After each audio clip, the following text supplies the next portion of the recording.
Welcome to the Geek Homeworld podcast. I am your host, Ed, aka The Savage Tech Man.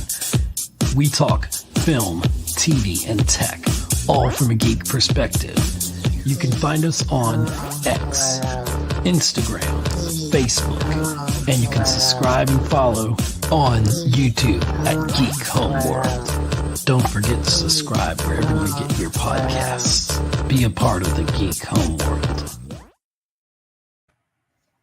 Hello, everyone. Hello, the world. Welcome to another fabulous episode of the Geek Homeworld podcast. I'm your host, Ed, and I'm joined today with some first-timers to the podcast here. I want to welcome Prophet Pool and Sergeant Curtis Schultz. You guys want to introduce yourselves?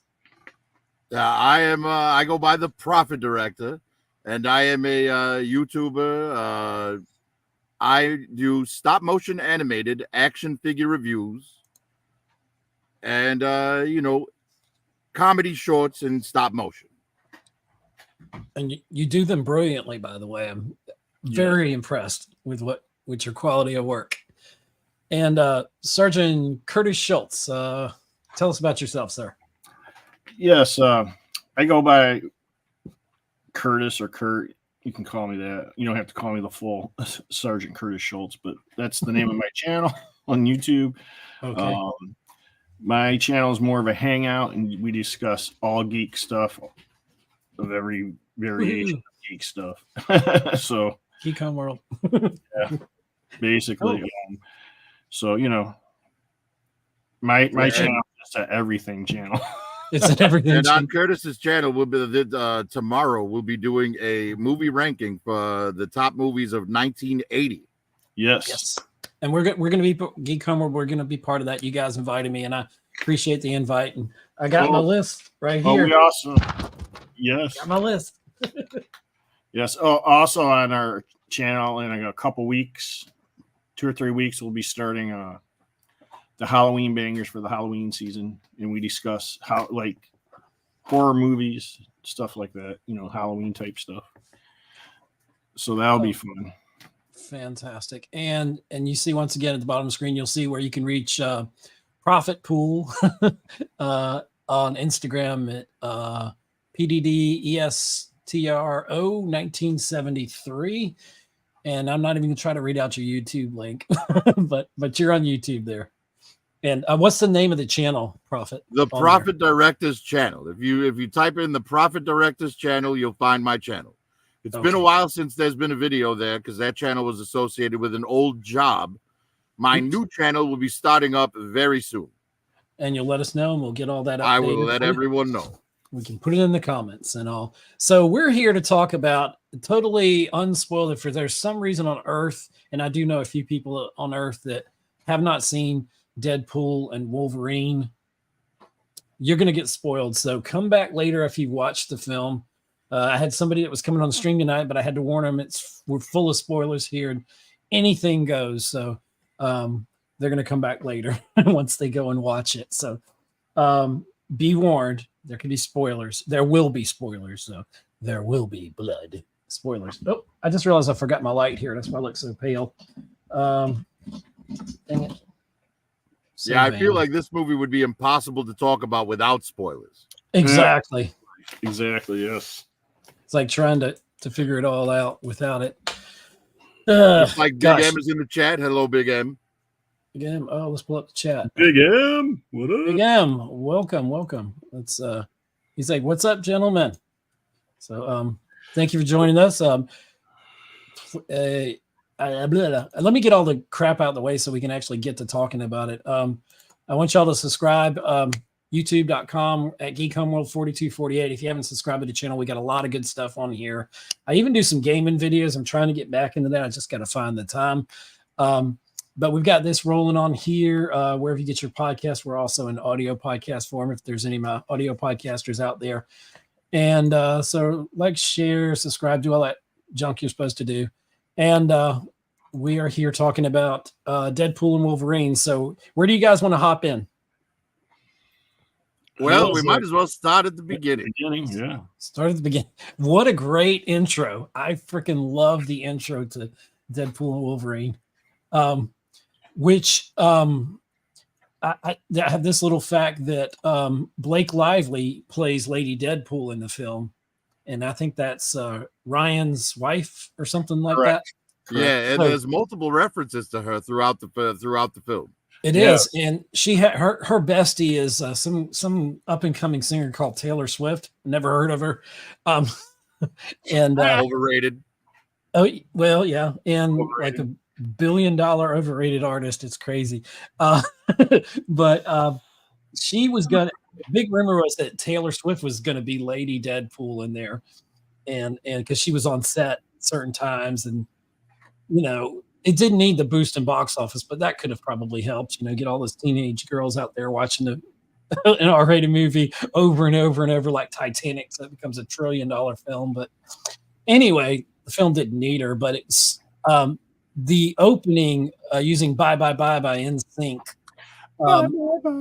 It's actually Blake Lively is a massive NSYNC fan, and so she convinced Ryan to do the intro to that.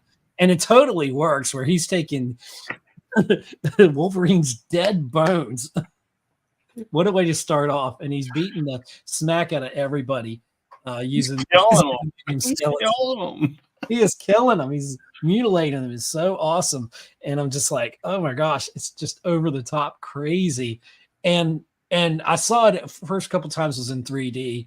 And it is really cool in 3D to see the bones and everything flying. And like when Hugh Jackman's face comes up, it's his skull and it comes out to screen like and he always has inventive opening credits. I mean, the very first Deadpool, that opening credit scene is amazing. Yeah. And as the three films go, this is the one I had the most fun with. And I'm kind of torn because my favorite, mainly because of the casting, Josh Brolin, in the same year he did Thanos, he did Cable, and I'm a big Cable fan from the comics. And I think Josh Brolin nailed that character. I was terrified going into Deadpool 2 that it would be too comical and not serious enough, but I think they hit the right notes. And Josh Brolin's so fantastic. And I'm like him. I'm a little disappointed he wasn't in this one, but if he was, it would have caused it would have caused a lot of fourth wall breaks. With, is this guy Thanos or who is he? No, this is Deadpool. They could have made a whole joke out of that, but right. I could see like Cable going, somebody going, "Are you Thanos?" And he'd be going, he would say something along the lines of, "Do I look digital to you? Yeah. Do I look CG to you?" He's like, "Now I know of Apocalypse," and he could look at the screen and go, "Oh, what?" Yeah. I'll tell you one of the biggest freaking. Oh, sorry. You were gonna say? Oh, I was just gonna say that back to the 3D part. Yeah, I'm going tomorrow to see it in 3D for the first time. It's I know it's going to be great. It just looks like you got to see it in 3D. Parts of it really do work in it.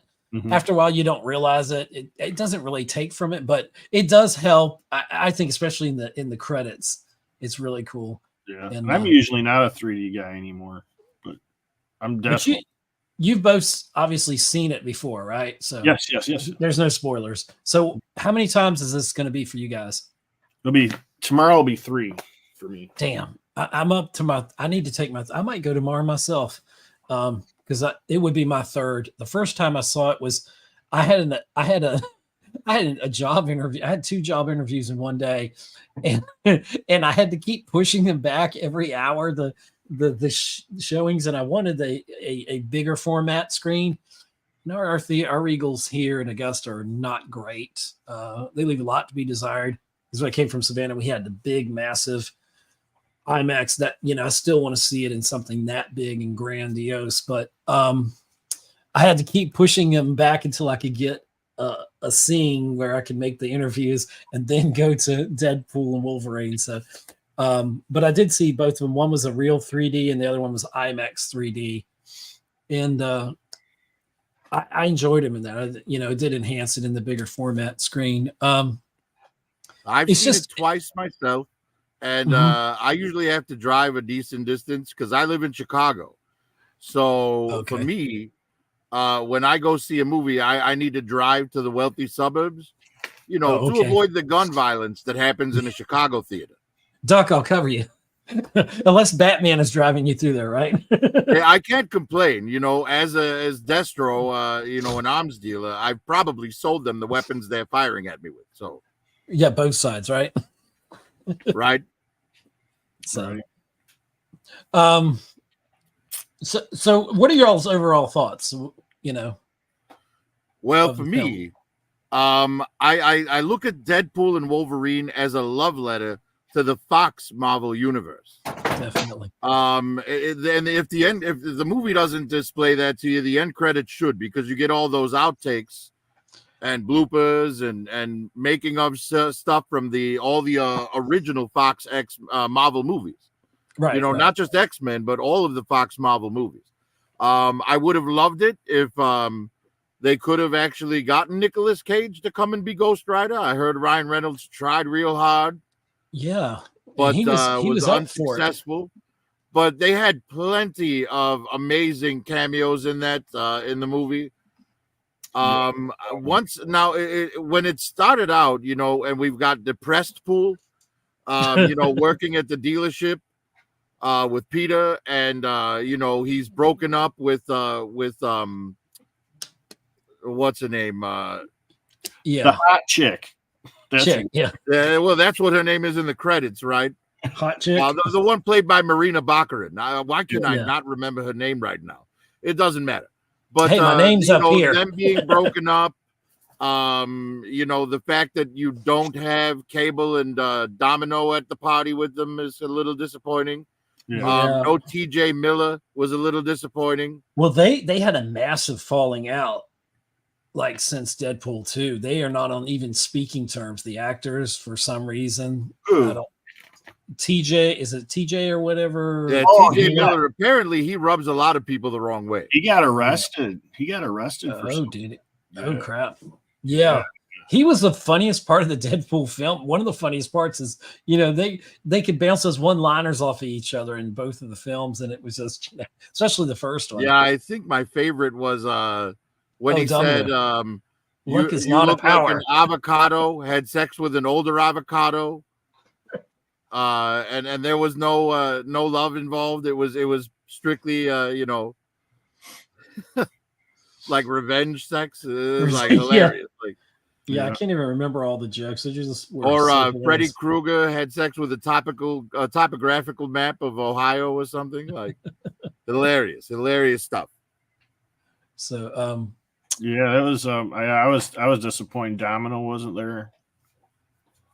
But then again, they had his girlfriend there, so I don't know. Yeah, that Kind of mixed a lot of that relationship obviously took a backseat to just getting into the action with Hugh Jackman with Wolverine. But I kind of wish they would have spent a little bit more time with that, and personally less with the TVA. It's some of the things on a couple watchings, some of the stuff doesn't hold up as well, but for just a fun film and giving you the fan service of what we wanted to see, like they were spot on with that. Now for the cameos, the Sabretooth fight, I wanted something more than just a Superman Doomsday one shot. You know what I mean? He's like, boom, and you're done. It was a cool move, but that's it. And then the Furiosa joke. Yeah, Furiosa. For me, my favorite cameo in the whole thing, I know what you're gonna say, was Gambit, but a very close second was the mislead with Chris Evans. Right? You're expecting him to be Captain America. Yeah, and then he says "flame on." Like I was in love with that scene. That scene's just fantastic. And it was so great for him to get to do that, to kind of re-justify that character. And yeah, I mean, I totally loved it. That scene, of course, for a lot of people, when Blade walks in, the only one, what did he say? The original one, the only Blade. That Wesley smile Snipes. that Wesley Snipes does is just hilarious. He's just like, kind of a smirk. Right. Well, I mean, and it's already not true because there was a Blade TV show that did not star Wesley Snipes. Yeah. Still, he's Blade, and some people are now let him play that, instead of Mahershala Ali, just put him in the Blade. Nothing against Mahershala, it's just, Marvel's doing a a piss poor job of getting that production to wrap. Yeah, Or before we shoot. Go ahead, Curtis. I was just saying, my understanding, the Blade is it's to do with the writing of the story. Like, the guy keeps his the guy that's gonna play Blade. What's his name? Mahershala Ali. Yeah, Mahershala Ali. He's just like, this is crap. This is crap. Rewrite it. Well, originally I heard it was a kind of a woke fest. That's a big surprise coming from Disney, right? Right. But it wasn't even focusing on him. It was like female vampires and stuff. And then they're like, even Kevin Feige said, this is crap. And we can't do that. Parker Posey. No, Right. Well, they need to stop alienating, because we're talking about comic book movies. And Right. yes, there are some women that enjoy them, but 80% of your fan base is men. Right. So it's like, stop trying to alienate 80% of your fan base to appease 20%. And you can still have female characters that are strong or powerful, but there doesn't have to be a man that has to be their foil necessarily. They can still be strong on their own right. Just, Well, I think write Deadpool and intelligent Wolverine characters. achieves that.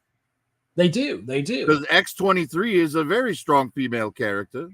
It was so good. That was probably one of the most heart-tending parts, is to see her come back. Right. And, and see her as, some people are a little upset that she's going to possibly be the new Wolverine. I don't know how I feel about that, but I've got no problem with her being there right alongside Wolverine, or if she is Wolverine to an extent, Right. Well, according to Deadpool, Hugh Jackman will have to do it until he's 90. Till he's 90. Yeah, that's the new saying for everything. You have to do it until you're 90. But spoiler. and unfortunately, that's going to be Kathleen Kennedy. Yeah. Until she's 90. How does she get fired? Like, I don't know. A lot of people are always reporting she's on the brinks of getting fired or moved. And well, I think it gets a lot of clicks from hopeful fans, true fans. Much. Right. Well, we get our hopes up. But that lawsuit is happening. Elon Musk is financing Gina Carano's lawsuit. I heard that. And Kathleen Kennedy's name is the very top of that list. So, yeah, the first step has passed. So, see what goes on that one. We'll see what happens. For cameos, my favorite was Gambit. And at first he just looked real kind of puggy. I don't know, in the face. He looks kind of fake and kind of cheap, his outfit. But the more I saw scenes of it, I'm like, there were some pretty badass things he did as that character. And it was funny, not understanding his dialogue and him really getting into the Cajun accent. So I enjoyed it, and I felt happy for him. I felt the way I felt about who is the Amazing Spider-Man that had the 2 Spider-Man movies, Andrew Garfield in No Way Home. When he got kind of redemption in there, I felt like Channing Tatum getting his Gambit movie that never was.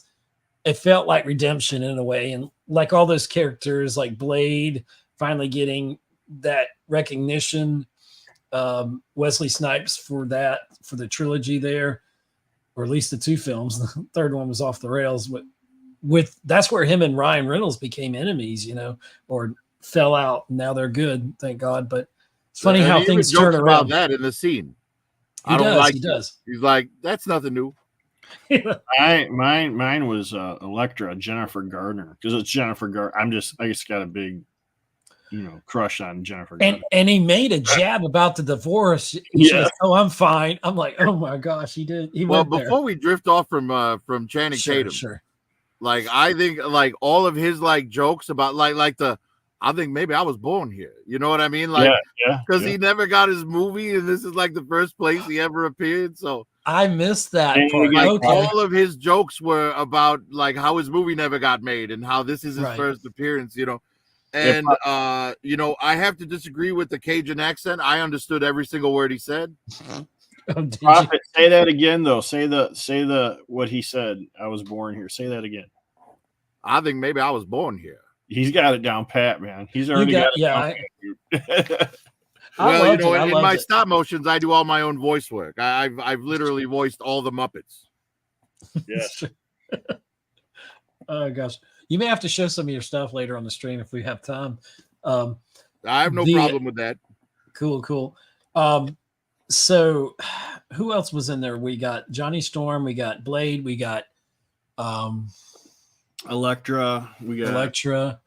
We had Charles Pyro, Hazel. which I didn't know that was. I figured that was Pyro, but they didn't really tell me till later on. I couldn't see the resemblance between the actors. It wasn't that big of a deal. But of course, the Chris Evans one was probably the biggest reveal. You know, the biggest kind of, oh, he's going to say the thing. He's going to say the thing. And he goes, flame on. yeah. It's like, what the hell? Yeah, that was perfect. That was perfect. And But I love then- the after credit scene where they show that he did say every single word verbatim that Deadpool accused him of. Yeah. You know, the thing Yeah. that got him flayed alive. Yeah. Right. Wolverine's So- reaction to that was the best too. You just got him fucking killed. Exactly. And probably some people are saying the best scene in the movie was where they're in the old beat up car and killing each other, and they both can't die, obviously. Yeah. That was pretty awesome. And Driving through and the cornfield. I the heard- cornfield. yeah, and I heard there was going to be a lot more 80s music in it, but Blake Lively said, no, we need more updated music and more stuff. But you know, he's like, we're in comic accurate. What did he say? We're in comic accurate uniforms. We're listening to Madonna and we're kicking ass. What else could you ask for? You know, speaking of comic accurate, I think we need to go through the finding a Wolverine montage. Okay. When that Wolverine like hops off the bar stool and he's like super short, Super and short. he's like, "Oh look, a comic accurate Wolverine." The Like- Age of Apocalypse, I didn't even recognize that was him at first until later on the second viewing. I was like, which I know this Wolverine, which Wolverine is this? And I couldn't quite place it for when because they go by so quickly. And then on the second viewing, it's like, oh my God, that's Age of Apocalypse, because he was missing a hand. Because when him and Scott went in, Scott lost an eye and he lost a hand in Age of Right, Apocalypse. because he was married to Jean Grey in the Age of Apocalypse. Exactly, yeah. And still a great, one of the best storylines ever. Still, It is an incredible X-Men crossover. It's probably my second favorite after Days what of was it Future called? Past? Inferno. After Inferno. Oh, Inferno. Oh, okay. Oh, you put Inferno that high. Okay. Oh yeah, for me, Inferno is top of the food chain. I absolutely love it. You know, the stuff with the Reavers, the stuff with Madripoor, the stuff with you know, Genosha, all great crossovers. But Inferno, like bringing hell to Earth and having the mutants deal with it, like was just amazing. And making Jean Grey's clone, Madeline Pryor, like the you know, the main villain of it, you know, was a really great decision. And the fact that it tied all the X books together, even Excalibur, like was fantastic. That's true. That's true. The there's, I mean, just all the different Wolverines we saw, and what else did we see? We saw. Well, we saw Patch, which was Wolverine undercover Right. in Madripoor. See, now I never read that comic. I do remember when that came out, but I don't think I ever read it. So I know of it. Like when they mentioned in one of the, I don't know if it was the Falcon and the Winter Soldier show on Disney Plus when they mentioned Madripoor, or I think that's where it was. And they went to Madripoor or something, but they mentioned it in X-Men '97. I think it might be a Black Widow reference. Okay, maybe it Because was. Black Widow, you know, I believe she talked about either Black Widow or Hawkeye, one of the two. Was it? Because I Okay. think the whole Madripoor thing involved one of them. Okay. Yeah, but it was like I didn't. Other than that, I really didn't know much about it. And then we saw a true old man Logan or whatever, where he's sitting on the porch with the shotgun. Yeah. But probably the most surprising Wolverine one was what do we call it? Cavalry. Cavalry, yeah, Yeah. great Henry stuff. Cavill. And it looked weird to me, but I could see where it could work, you know. Some people said he's obviously too big and I don't know if he's too built to be Wolverine, but I don't know. I liked anything getting him work, Henry Cavill work is good for me because they screwed him over so bad at DC, you know. Well, you know, I don't think he's too DC buff. either. Like when back in the 80s, some friends of mine and I, we were fan casting the X-Men, like way Okay. before the X-Men movie came out. And there's some obvious ones like Arnold as Colossus. You know, Right. I think we had David Bowie's wife Yaman as Storm. You could also do Grace Slick back then. Not Grace Slick. Grace Jones. Grace Jones. Yeah. Grace Jones. But our Wolverine was Grace Slick. was something that a lot of people like weren't down with at the time. But you know, if you look at, because my pick for Wolverine back then, and keep in mind this was about the time that Cape Fear came out, the remake. Mm-hmm. So for me, De Niro, the way De Niro looked in Cape Fear, like because he got himself nice and swole. You know, he's not really tall. Interesting. You know, like I would have have been done great in the 80s. Obviously not now. Now De Niro's like old and woke. So I would have done Dolph Lundgren as he could have done Colossus back then. If he were a little muscular, you know. he could have. They could muscle him up. Arnold, Well, I think, would have been the best pick for back then. But of course, he would have been very expensive. Oh yeah, because it was. That was like the height of his popularity. Yeah, well, also Lundgren too, in a way, you know, but not as much as Schwarzenegger was in high, you know, See, A+. Now, there's a reason that I wouldn't take Lundgren, and that's because he had already ruined the Punisher at that point. That's right. That's right. Yeah, and that Punisher movie was terrible. Like, a lot of people don't even know it exists. You know, it was like, his Dolph Lundgren movie was worse than the Roger Corman Captain America and Fantastic Four movie. Oh my and gosh. that's saying a lot. The Fantastic Four was pretty bad. Was it worse than Masters of the Universe? About as bad. Yeah. That is bad. Right? Lundgren is great as a villain, right? Rocky IV, Lundgren's amazing. Well, Universal Sylvester Soldier, Stallone. Lundgren is amazing. Sylvester Stallone, who could he have been? I was trying to remember who we used to cast him as. What about Jesse Ventura? Yeah. Well, you know, he's busy being a governor, so we don't need to mess with Jesse. let Jesse retire, man. Not now, but back then. Yeah. But I don't know. I don't know who Stallone could have been. Yeah, a couple of the Wolverine cameos were basically just you know, live action renditions of famous covers. Right? Like the John Byrne Wolverine, you see the Hulk's reflection in his claws. That was great. Right? The brown suit. The story arc where he fought the Reavers, where he's on the big X being crucified. Right, that one. You know, which is incidentally the story where Wolverine took Jubilee under his wing and brought her into the X-Men. Right. But yeah, the Wolverine cameos were all fantastic. You know, it was nice to get you know, to see some other possible Wolverines. And it was very nice to see that you know, they weren't all Hugh Jackman. Like you said, the Cavalrine was was really great, you know.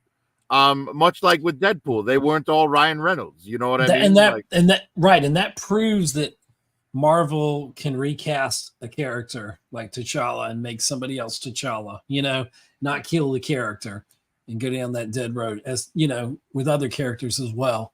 They can recast. Like, it's going to be so interesting to see what they do with Robert Downey Jr.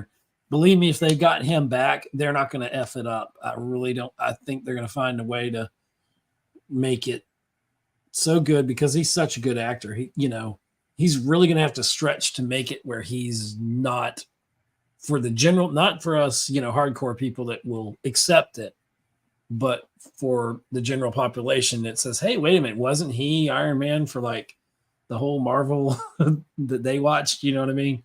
Right.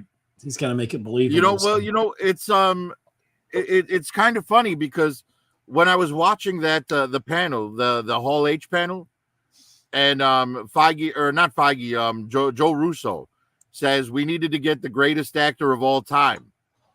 And I'm like, you know, in my head, I'm like, oh, so you got Daniel Day-Lewis? There you go. Right. And then they bring out Robert Downey Jr. and I'm like, oh, so you got like the third best actor of all time. Robert Downey Jr. was supposed to be in that scene with Happy Hogan. He had filmed the scene with him, from what I understand, but then they left it on the cutting room floor. They said because they hadn't introduced Doom yet, and I didn't think they wanted to bring him in just yet, because that might have maybe take some of the shock off of the announcement. I don't know, but right. But I'm fine with it either while way. we're fan casting Wolverine, my modern day fan casting for Wolverine is Scott Eastwood. Okay. What about Zac Efron, or is he too old? I don't think he's too old. Because these actors, they don't seem to be aging like they used to. It's all that damn Ozempic. Right. But Scott Trust me. Eastwood, like, I think he has a good look for Wolverine. He can grow the hair for sure. He's ripped, but not super tall. I kind of want somebody that's kind of a bad guy in a way, that's got a bit of an edge. I kind of want him to be more gruffier. Wolverine this time around, I want him to be more of a jerk in a way. I want him to be a little bit more closer to the comics this time. Well, a lot of people were fan casting Harry Potter. I've seen that. Yeah. I just think I got to think of him as a bigger dude. Maybe we got to muscle him up or something. Oh, he's actually pretty swole now. Is he? Okay, because I'm having a hard time taking Harry Potter and putting him in a Wolverine costume.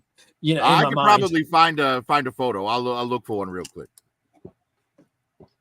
I'm sure it could work, but you got to have that with that actor. You have to have, just like Batman has to have that gruff and that grit to him, and like Superman has to be kind of good guy. Scott or Cyclops has to be like, if Henry Cavill thinned down, he could be an awesome Cyclops, I think.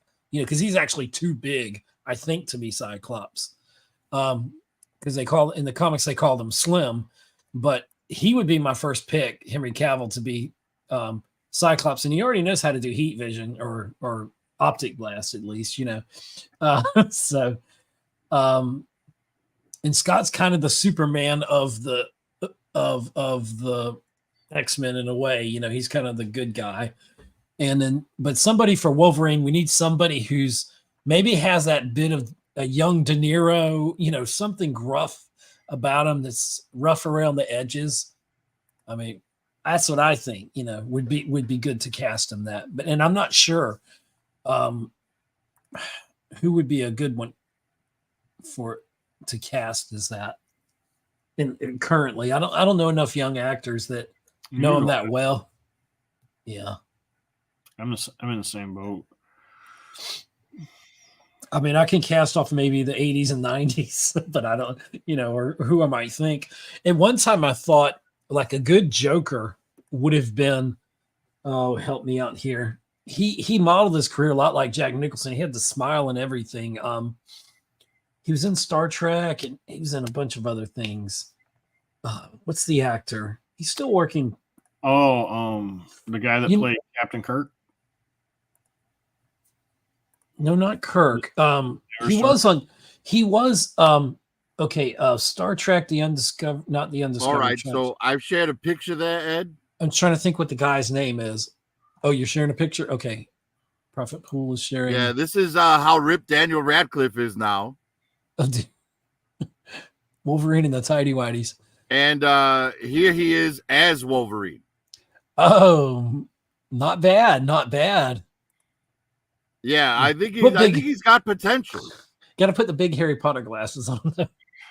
That's right, give him a lightning bolt scar.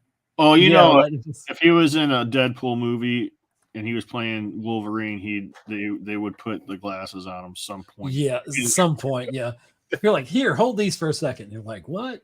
You're like, tear up the glasses. Yeah, maybe you could do it. Yeah. I mean, he's short too, so he would kind of be height appropriate. Who is the guy I'm thinking of? And maybe you can help me out with this Prophet Pool. I'm trying to think of the actor. I was thinking who would have been back in the day. He reminded me of Jack Nicholson. He modeled a lot of his career off of Nicholson. Christian Slater. Christian Slater. That's him. Yeah. Because he kind of had that kind of goofy, almost had that smile. It was like it was, but he'd be a Joker, but I don't know. I don't know what he could be now. I mean, I don't know. I mean, obviously, I think it's a travesty Willem Dafoe never played Joker. Oh my God! Yes, yeah, Willem Dafoe would have been great Joker. Fantastic! Yeah, totally. Like he wouldn't even need the makeup. That's true. He was scarier without the mask as Green Goblin. He didn't need the mask. It's just right. I remember that Family Guy joke where somebody talks about Willem Dafoe and Stewie's like, "Oh, not Willem Dafoe. I had a Willem Dafoe living under my bed once." And they show Willem Dafoe slide out from under the bed. And he's like, "Hey, you sleep yet?" And he's like, "No." And he's like, no, "Just checking." And he lights a cigarette and slides back under the crib. Yeah. That's hilarious. Yeah, excellent stuff. Yes.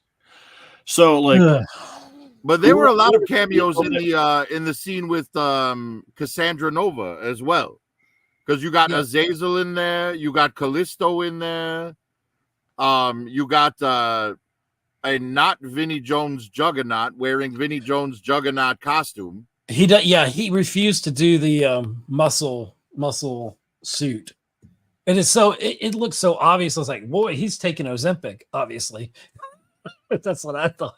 Yeah, well, Vinnie Jones is old now, man. It's got to be hard for him to get back into that sort of shape, For a lot of them, yeah. Curtis, what were you about to say? You about to say I something? was gonna say we could do a real spoiler and be like, who all died in that movie? Look, hell, let's go for it. Anything goes, bro. Of course, Juggernaut died, right? Yeah.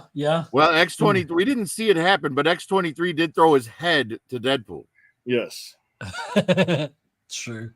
Gambit lived, so people were like, "Oh, is he going to get a spinoff?" That's one of the things I was a little disappointed with at the end because Deadpool asked the TVA lady to save some people, and she brought X-23 back, but not Gambit. I'm like, oh, I wanted to see Gambit at that birthday party. Exactly. Mm-hmm. Who else?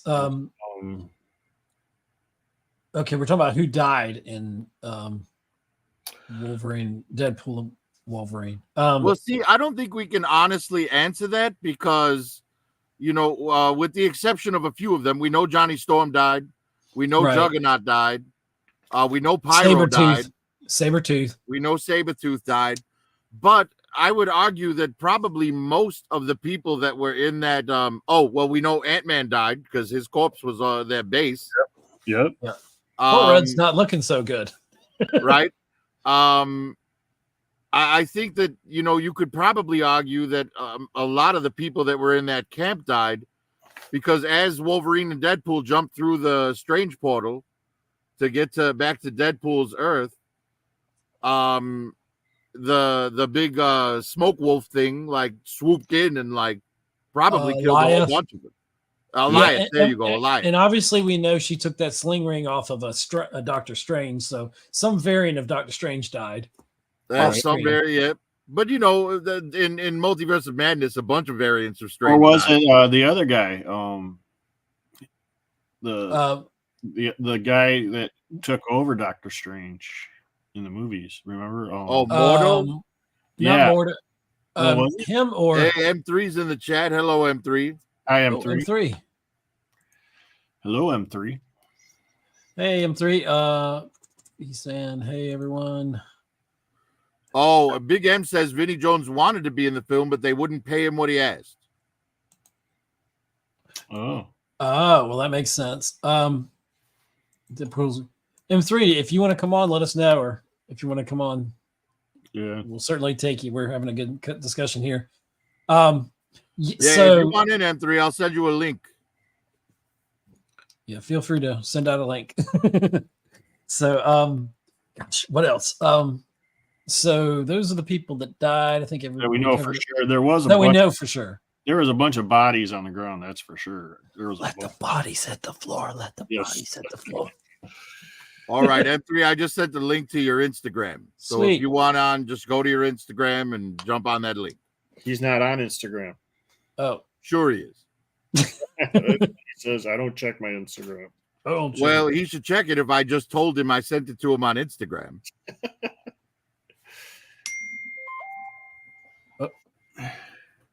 He's at okay, thanks, Prophet. So anyway, what were some other parts that y'all really liked about the film, or what did you dislike? Okay. Let's just what did you dislike? Before we get on to the dislikes, okay. Let's talk about the 100 Deadpools. Yes. Okay. Because there were a lot of comic book Deadpools in there. Back in a second. Dog pool, lady pool, kid pool, baby pool, pirate pool, Pocket samurai pool. flamenco dancer pool, Bob, what was his name? The painting guy, Bob. Bob the not Bob the builder, Bob the PBS guy that painted. I know. Yeah. Fun with trees. But yeah, all of those Deadpools, you know. Nice Pool. I thought it was Nice Pool's death was hilarious. Nice Pool was awesome. It was. It was. There you go. So Thank you, Big M. It's Bob Ross. Bob Ross. Thank you, Bob Ross. Yeah, but all the Deadpool, that fight, that long take where they go through the bus and jump out the back and Deadpool stumbles and lands on his face, fucks it up. It's like hilarious. But yeah, that's a great long take. And then they all start getting up, and they think they're gonna have to fight him again, and then Peter Pool shows up. Oh yeah, everybody's got a Peter in their universe. Everybody loves Peter Pool. Oh yeah, Nathan Fillion is Head Pool. Oh, Head Pool's hilarious, man. So that was Nathan Fillion. I was wondering where he was and all that. Yeah, well, I'm actually eager to see what Nathan Fillion does with Guy Gardner in the Superman movie that James Gunn is directing. I sure hope that movie surprises me in a good way because I'm not feeling it right yet, which maybe is good. I'll go in with like low expectations. I'm going to give him credit regardless because it's James Gunn. That's what I'm trying to do. Trying to keep an open mind. I just don't need to see any set pieces or any costumes, right now. That's the problem with like photo leaks of sets and stuff like that. It's like, because people always want to make a judgment on it, and it's not the finished product. This is not what they're going to present to us. This is not what you're going to buy a ticket for. Hey, we have Football Pool out in the chat here. A Digital Caveman. He's at a football game. He said he just stopped by to drop a thumbs up. He said still at a football game. So, thank you, Caveman, for popping in. Let's see. And we had what other pools that we had? Oh, I like the we had like a what do you call that? The Japanese, not animation, but like the robot kind of. Oh yes, Deadpool. yes, Mech Pool. Mech Pool. Yeah, that was and they kind of mixed things up a little bit because they gave Mech Pool the lightsabers. And in the comics, it's Kid Pool that has the lightsabers. Is it? And all that were left before they all regenerated was, I guess, Baby Pool. Would that be Baby Pool? Yeah, Baby Pool. Absolutely right. Yeah, and they I'm trying to think what else. There was just some people said they felt cheapened by the fact that they could all regenerate, but it worked for me. And especially when they're fighting through the bus and then you get that scene where they bust out of the, it's like a comics accurate Wolverine and just coming at the screen. That was really awesome. It looked good in 3D. Well, I was mentioning that earlier, the way Deadpool face planted after that. He mentioned he messed it up. He's like, that was the shot and I messed it up. But and then you get Samurai Pool growing his arms back. He's got little baby arms coming out of him. Yeah, they're still kind of grow there, and he's trying to make it in there. Ugh. But I do think it was hilarious that Peter Pool showed up and was what stopped the fight. And oh my God, Peter Pool's big bratwurst. They must have had like a whole roll of tube socks in his pants for that. Speaking of tube socks in their pants, M3 is here. M3 will appear. Yes, it was probably one of my favorite parts was Peter Pool. Nice pool. That was great. Got that big old stock exchange right there in their crotch. Love it. Did you guys talk about the dog pool?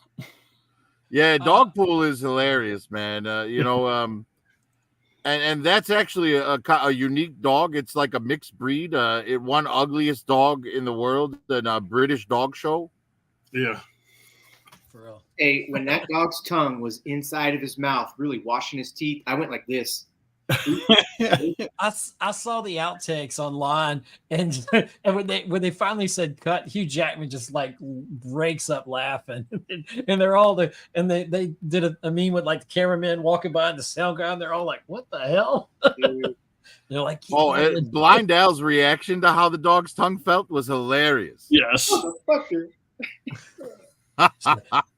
Kevin Feige says we can't mention cocaine. But do you want to build a dragon? Of course, I want to build a dragon or snowman. You want to build a snowman? Yes, but I can't. Hey, was the dog's tongue CGI or was it? No, that's the dog's real tongue. I feel like Ryan Reynolds went for that. Okay, that's crazy. Now, also the dog got paid. I saw something on YouTube that what the paycheck was for the dog. Did you guys see that? He was smoking a cigarette afterwards. I know that much. Crazy. He had his hand Deadpool has his hand so far up that dog's butt. He was like fucking Sam Newsman. Shout out Sam Newsman. Oh God. Dude, that dog. Nice, but yeah, man, the Deadpool versus and honestly, like I think my favorite line in that whole scene is where Deadpool turns to Wolverine. He's like, "Are you ready for this?" He's like, "I get to kill 100 versions of you. I'm definitely ready." You know what I mean? However he said it. And you know, Hugh Jackman, and there were a few scenes where he really brought the drama to it, and that's just, you know, he's such a good actor. We needed a little bit of that to balance all the humor, and it was just enough of it, you know, just to kind of ground the story a little bit. So I mean, and all the Deadpool movies are good at that. Yeah, yeah. Ed, I mentioned the same thing when he was crying when Wolverine had a moment a couple times with tears. Mm-hmm. The camera was right in his face, and that's a crying man's tear. I know. He had to pull something out of you can tell he's been in Kathleen Kennedy's office and said, "Please don't kill Star Wars," and you can see how he left sad. No, but yeah. I mean, Hugh Jackman's that good, and I don't know if you even caught it. The music they were playing, they even played The Greatest Showman, a bit of that, because they were like throwing everything in there. And when Deadpool said, you know, give it to us right now, send us home right now, or he'll sing the entirety of Music Man with no rehearsal. Yes. Yeah. That was right where they met the girl, the bald chick. What was the bald chick's name? Cassandra Nova. She said I'd kill both of you and skin you alive while flicking my bean. Yes. She was hilarious. She looked like she was really enjoying her role. So I'm like, that was creepy how her hands go in your skull. Yeah. Does she not look like a female version of James McAvoy or what? Yeah. Yeah. Like if you put pictures of them up next to each other, both bald, like they look like siblings for sure. I liked her a lot. She reminded me of the girl from Doctor Strange, the master. Tilda Swinton, the ancient one. Yeah. Only because you put two bald chicks together, they kind of have similarities. But that I was drawn to the one in Deadpool because she reminded me of how much I liked the one in Doctor Strange. Okay. Immediate liking somebody, you know, and you have that kind of like inner acceptance of somebody because it reminds you of a aunt or a good friend or something like that, you know. And you know, Dude, Marvel. if Cassandra Nova reminded you of one of your aunts, dude, I fear for your childhood. Yeah, exactly.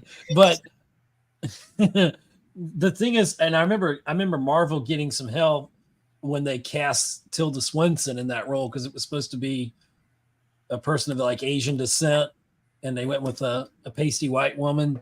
But you know, she owned that role so well. She did so good as you know.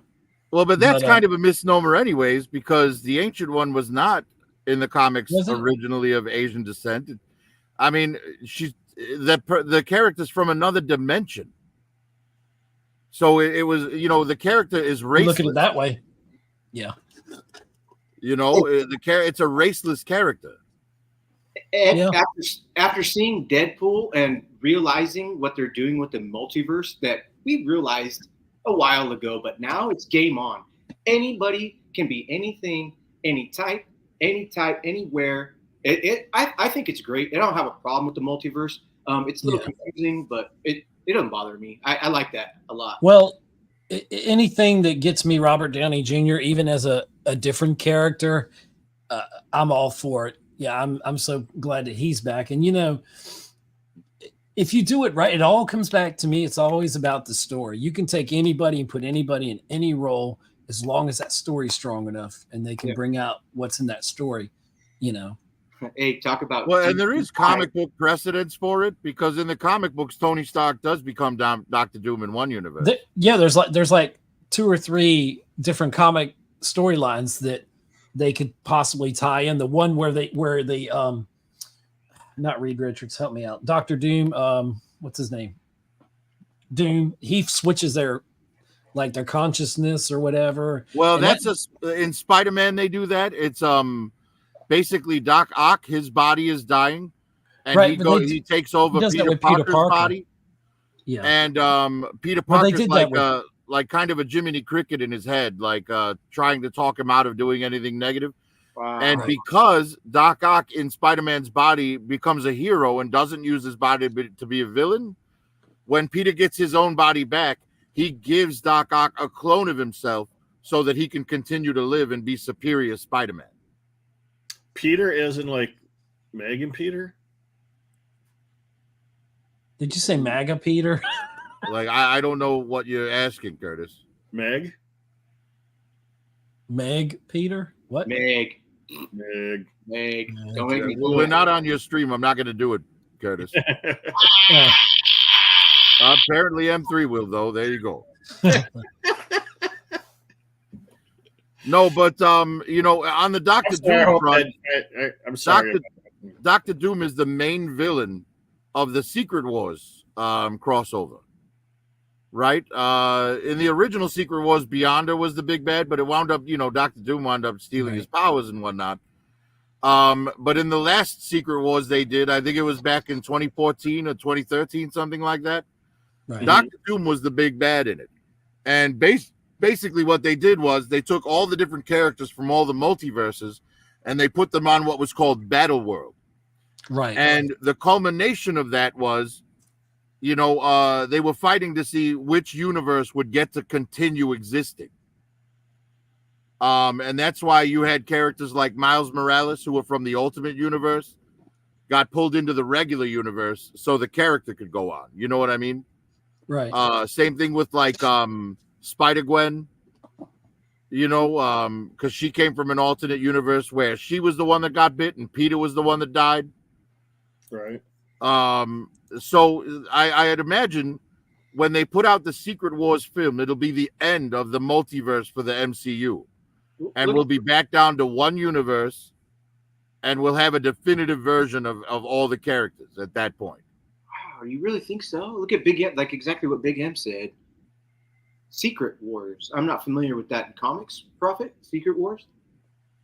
Well, honestly, Secret Wars was like, if you exclude Mego, Secret Wars was the first 5-point articulated action figures for Marvel. They were 4.5 inches tall. They all came with little lenticular shields. They had Spider-Man in the black costume, Doctor Doom with no cape for some reason.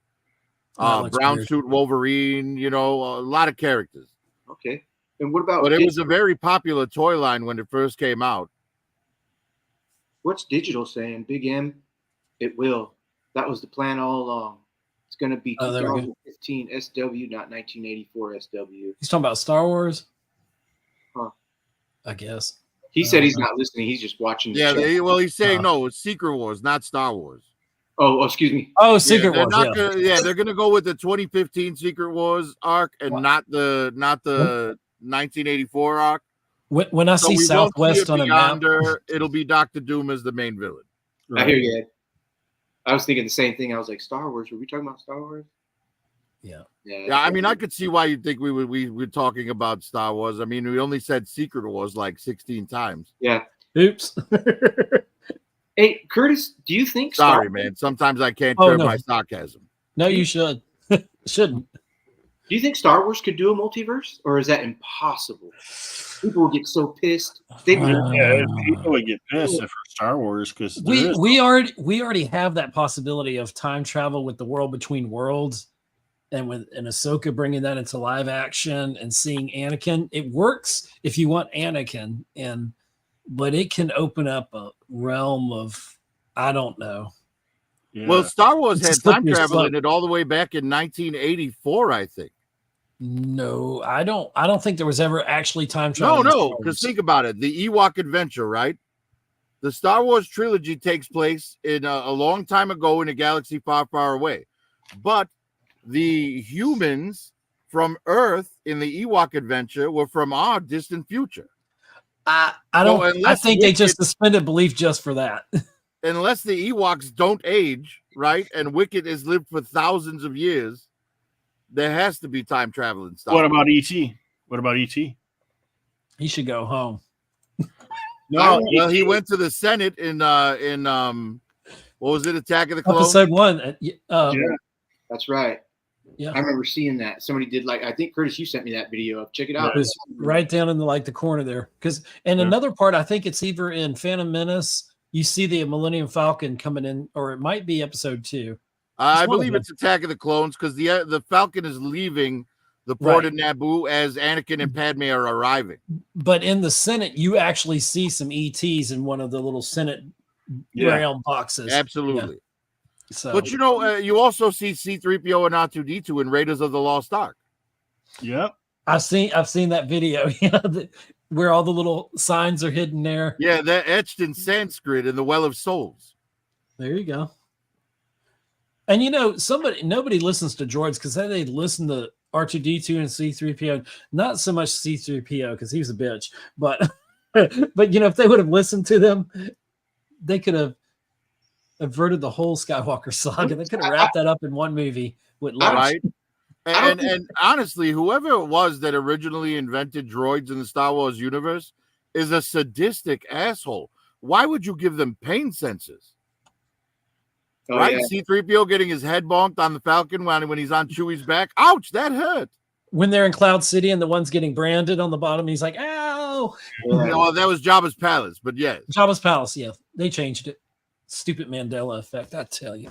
Yeah, that dumb silver leg on fucking C-3PO got me a Mandela effect. I was like, "There's no way there's a silver leg."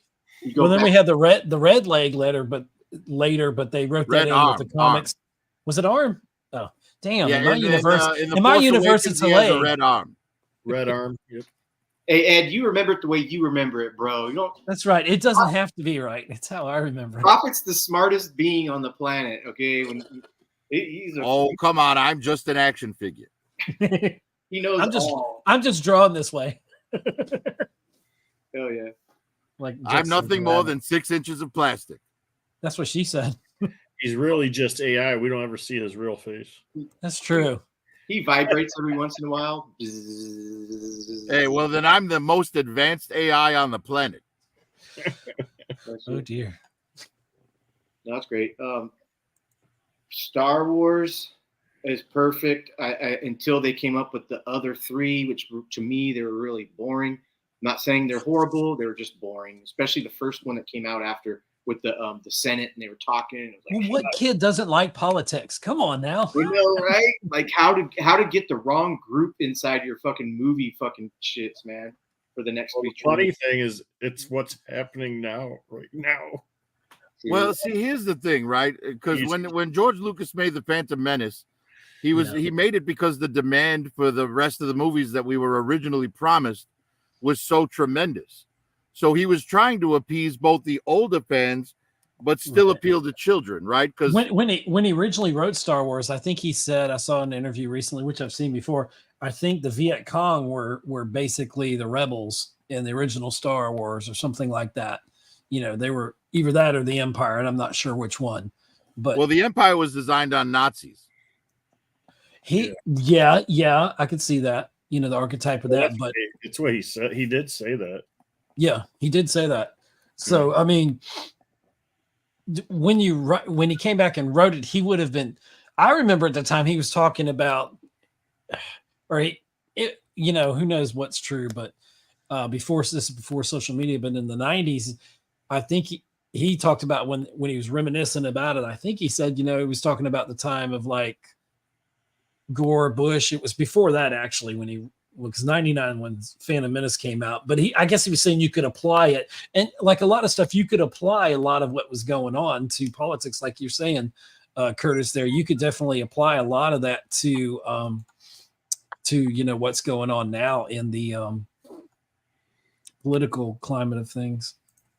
Yeah.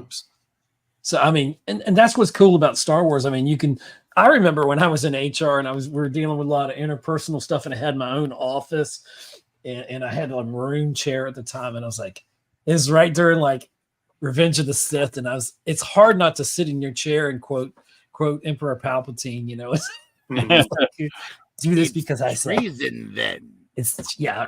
I wish I were that cool. God, that is. Yeah. The prequels were saved by Ian McDermott. His acting, superb.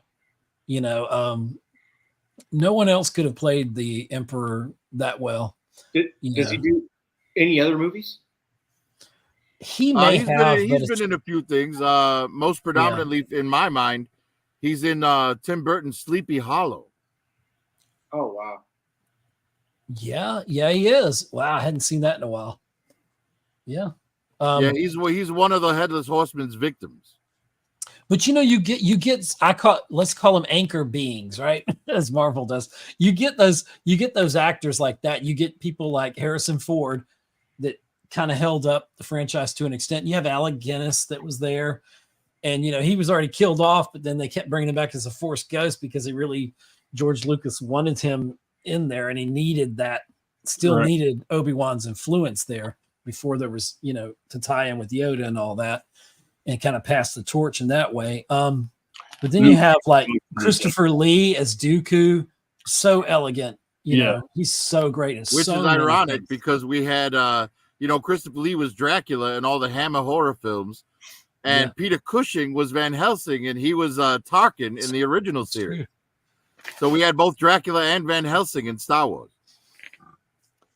Yeah, I saw a report the other day talking about a video about they're trying to say when Rogue One came out and they did Tarkin, the CGI on him and the Princess Leia kind of redo there, that was the beginning of the fall of AI, as it were, in cinema, in a bad direction. But I don't know if I agree with that because I definitely don't agree with I hold Rogue One to a high esteem. I think that's the best thing that Marvel ever did with Star Wars. For me, Rogue One is the second best Star Wars film ever made after Empire Strikes Back. Yeah. I'm close to saying that. I know Caveman says that exactly. And there, some ways you could say that, but I can never take away, you never take away your first love. The first time seeing that big ass the original. Yeah, that's why Xanadu's on my 80s movie list, because Olivia Newton-John was my first love. Well, you have to believe in magic, right? but yeah, that and even Return of the Jedi, they just fit so well together, but I don't know. I would push Revenge of the Sith obviously to the top of the prequels. I would, in my everyday life, Revenge of the Sith is probably close to the top. Not that it's a great film, but it's so quotable and it's such an important turning point in the whole Skywalker saga that, I think that was like the best of the three. It was definitely the best of the prequels. But it does have a Jurassic Park T-Rex pin level fucking flaw in it, right? Because in episode 1, Obi-Wan couldn't have had lower grounded Darth Maul, and yet he flips over him and cuts him in half. And then when he's fighting Anakin on the damn shore, he's like, I have the high ground. It's like, come on, dude. He learned how to fight with the low ground. But he realized he needed the high ground, and Anakin wasn't smart enough. He was arrogant enough to think he could do the high ground. All Anakin had to do is not jump up. He should have jumped over.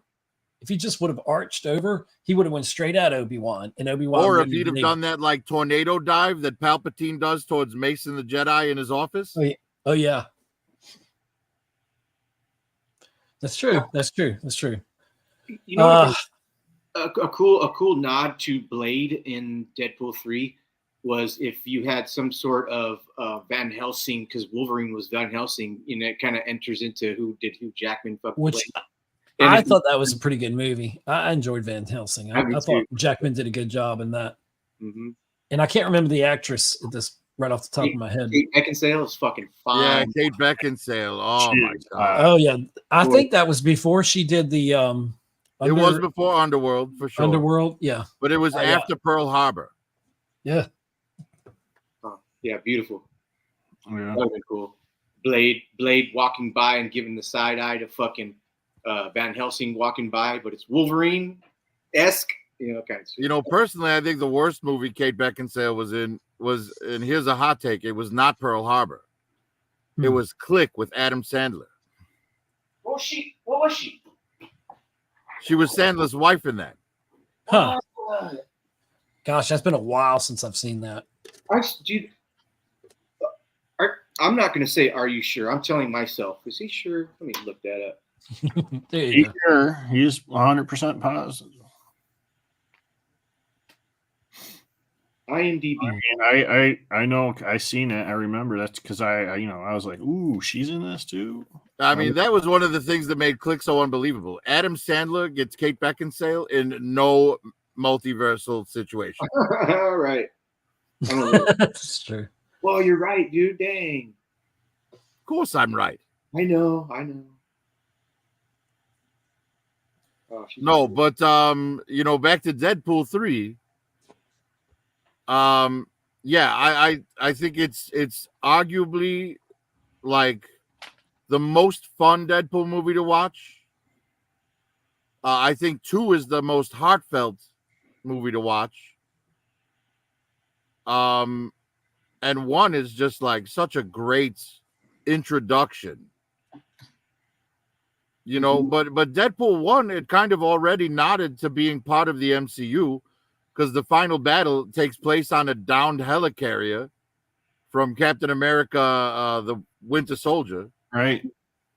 Mm-hmm. Right. Yes. Right.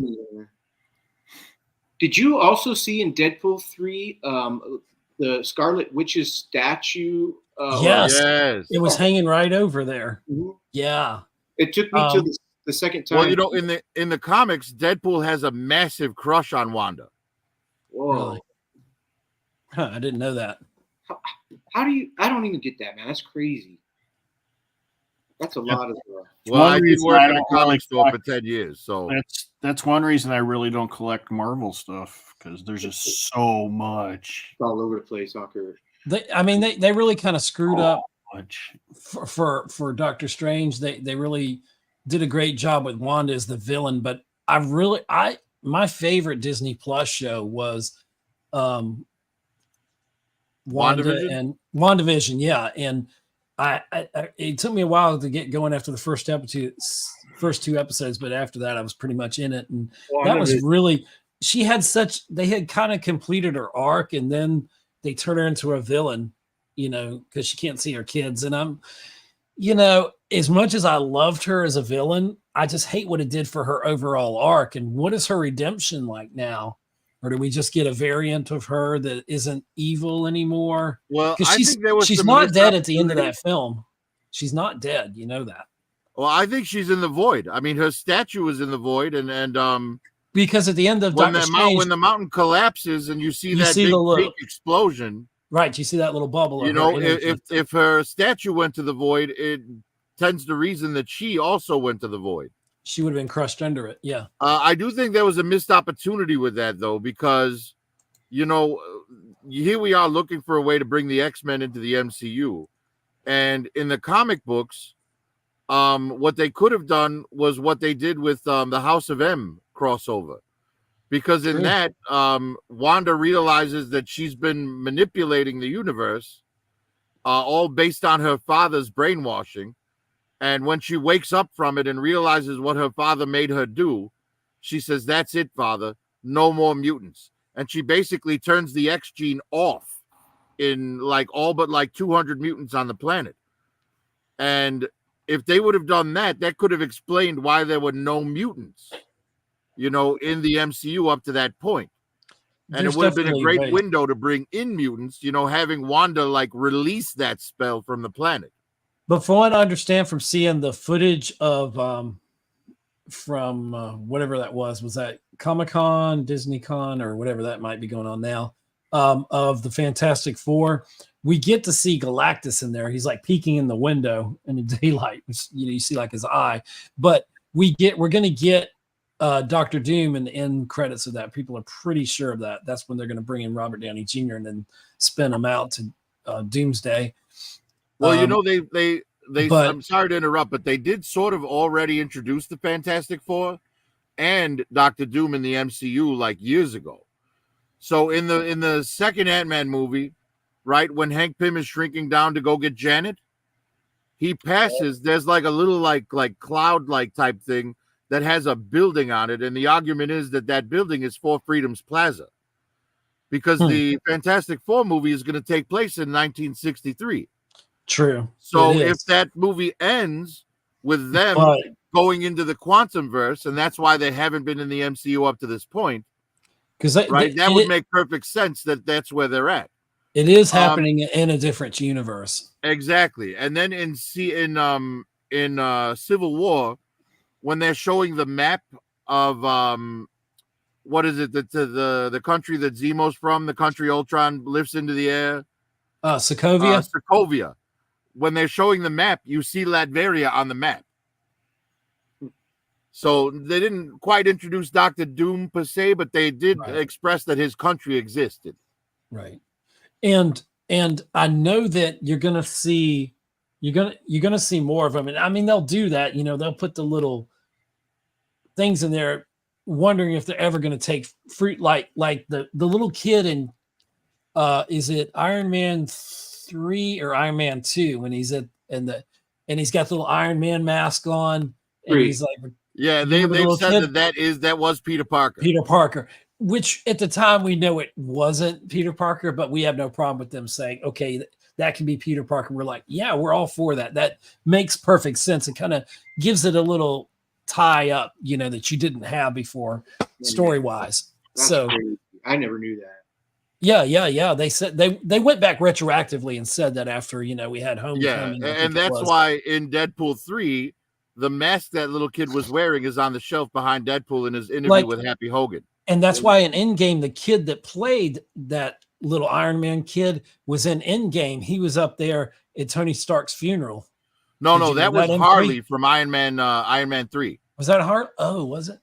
Bro. Yeah, the kid who helped him in his garage. You are correct. Yeah, you're correct. Which, if they did Ironheart, I would have rather him been Ironheart or Iron Man Jr. or whatever they were going for at the time, you know? Hey, you know dang well the producers and the people who are involved with like making all this shit up sound exactly like you guys. And they're like, oh, no, wait, remember? So let's go ahead and put the little mask right here because some people are going to get it. And you have to do because that, you know, like who keeps track of all that? Some master. Well, because they know that YouTubers are going to go out there and make Easter egg videos. There used to be a guy, and I don't know if it was Jim Lee, but I remember an article I had years ago from like a comic book or some mag talking about comics, and they talked about the guy that keeps the continuity together, and it was an Asian dude, and I think it was Jim Lee. I could be totally wrong on that. And I read this great article, and he was talking about how he kept the continuity together. And this is before they really talked about Easter eggs. But, you know, that was the thing with the Marvel films, putting in those little Easter eggs. And, you know, you could just there's videos that find 100 Easter eggs in one film. And you're like, how could you even, you know, it's kind of like Nostradamus. If you look hard enough, you can find it. You know, you can take the facts and kind of bend them a little bit and make that make sense, which I don't have a problem with that because it gives you that sense of continuity that we're looking for. And God knows we need some kind of continuity because Marvel hasn't had it since Endgame. So, you know, in the universe, we need to know what the hell's going on. Even if you have several universes, you still needs to be something tying everything together. Well, and I kind of appreciate that they're scrambling the universe a bit because it makes Secret Wars that much more important. That's true. That's true.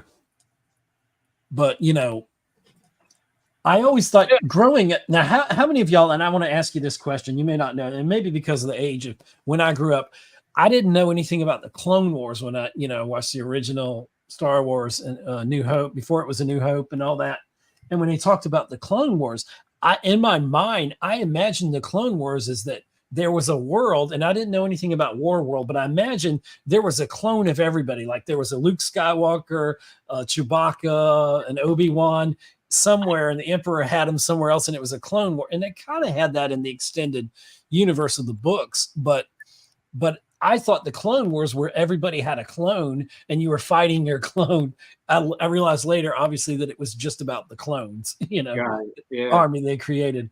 But I always thought that was interesting before I even knew that that was a Secret Wars kind of thing in Marvel. I thought it was kind of cool. Well, and then the funny thing about, like, if you're talking about clones in Star Wars, right? When you look at, like, because Palpatine, he's playing 4-dimensional chess while everyone else is playing checkers. True. Right? Because he sees things decades in advance. So the whole reason that Palpatine went with the clone army instead of a droid army was because he knew someday he would need to develop clones for himself. Right? And that was the whole point of Snoke, and why Snoke was so mangled was because they couldn't figure out how to get midichlorians to stay in a clone without deteriorating it. Right. And now they're even scared to even mention midichlorians because people are like, oh, I don't want to hear about that. I like the scientific explanation of midichlorians and how. So do I. I never understood why people hated it. And, if we ended up going into what George Lucas originally had, he didn't have it all written down, but he had it kind of outlined out. He was going to get in his trilogy that he handed to Star Wars to Kathleen Kennedy and Bob Iger, and they said, we'll take good care of it and do our best. And kicked him on the way out the door. But he was going to get into the prophecy of the wills, basically what J.J. Abrams then kind of went to the books of the Jedi, and we're pulling some of that out. And now Abeloth and all we're getting through Dave Filoni, he's kind of pulling some of that out too. And, we're in the world between worlds. I think we were kind of going to get into a more ethereal look at what the Force was beyond like midichlorians, maybe, getting it a little more straightened out. But then we didn't get that. But they picked and choose what they wanted. And now they've screwed up all the lore, with Star Wars. And, you don't know what's what. One of the only problem that I had with the midichlorians, like in the original trilogy, or in the prequel trilogy, is because when the original trilogy came out, with the exception of Darth Vader, right? And what we found out in Jedi Palpatine as well, because the rebellion, they embraced the Jedi. Right. And the only Force user in the Empire was, Vader, until the last movie. I mean, Palpatine was a Force user, but we didn't know that until the last movie. Right. So my idea in Star Wars when it came out originally was the rebellion versus the Empire was kind of like religion versus science. True. That's how. Right. So when Qui-Gon is bringing midichlorians into it, they're kind of cutting into that religion aspect of the Jedi and making it scientific. They're almost trying to scientifically prove religion in a way. Yeah, and that's, in hindsight, I don't mind it. It's fine. Yeah. But at the time, it did bother me, and that was the reason that it did. Because science and religion can walk hand in hand. They don't. One isn't mutually exclusive of the other, or whatever. You can. There is science that can prove things that are religious, and and some things take. Faith is a form of science if you think about it in a different kind of way. I like what Thor said about it. Like the things that you call science, we call magic. Yeah. I was put into perspective of the Big Bang Theory, and I always thought to myself, because I believe in like Lord Jesus Christ and Savior, Bibles, all that kind of stuff, just to make it short. But was that God maybe did make the Big Bang Theory? It was the form of creation that had to start and boom. And that's exactly how I feel. Yeah, because there's a Big Bang Theory. Well, somebody had to make it happen. Somebody had to create that. It didn't just do that. So even if it did just do that, someone had to. I'm always looking for the beginning, and so You know, I Well, think and a lot of the two can people, a lot of exist. non-believers, they tend to like take inconsistencies and impossibilities in the Bible as proof that it's not accurate. And I'm like, well, come on, man. You know, you have to look at the Bible and think about it as, you know, this is a translation of an ancient script by men in power. And naturally, they're going to put things in it to ensure that they keep their power. Sure. But I can prove a couple things. I can prove that being a parent kind of softens you up, because look at Old Testament God before he had Jesus. He was flooding the world and he was a little kind of angry.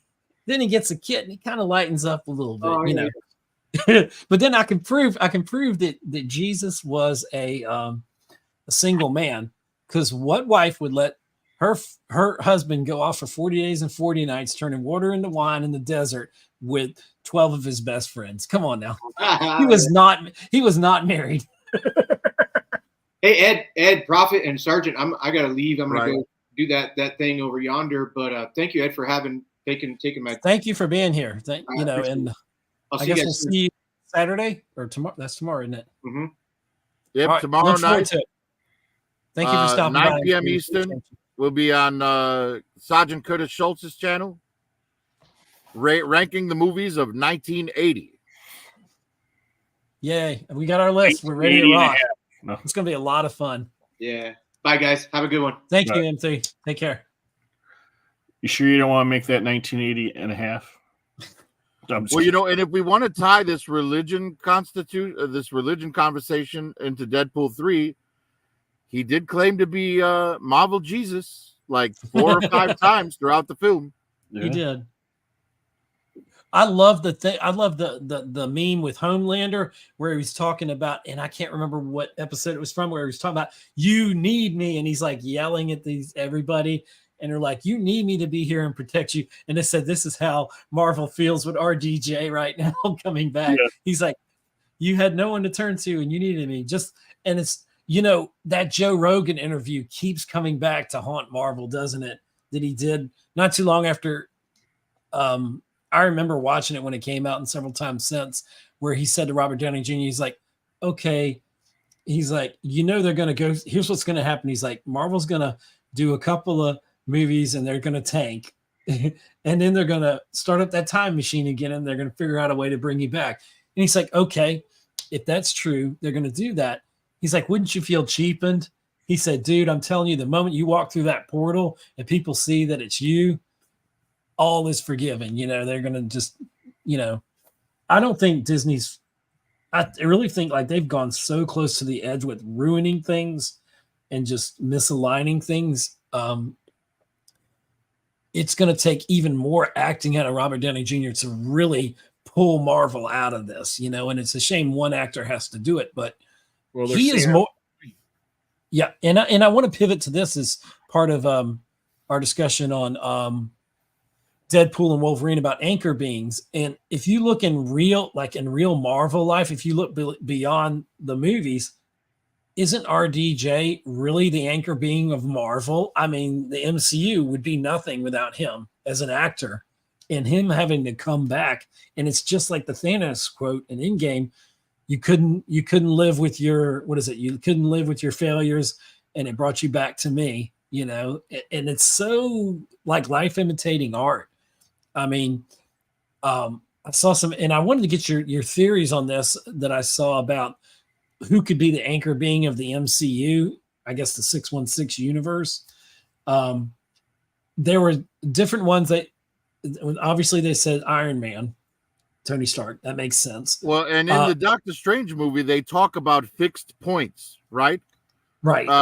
Or in the What If show, right? In the What If show, the Doctor Strange episode, why he couldn't save Christine, because her death was a fixed point. And that's what they said about Iron Man in Endgame. His death is a fixed point and could not be undone. Right. I agree. And that sounds like an anchor being to me, the definition of one, you Agreed. know?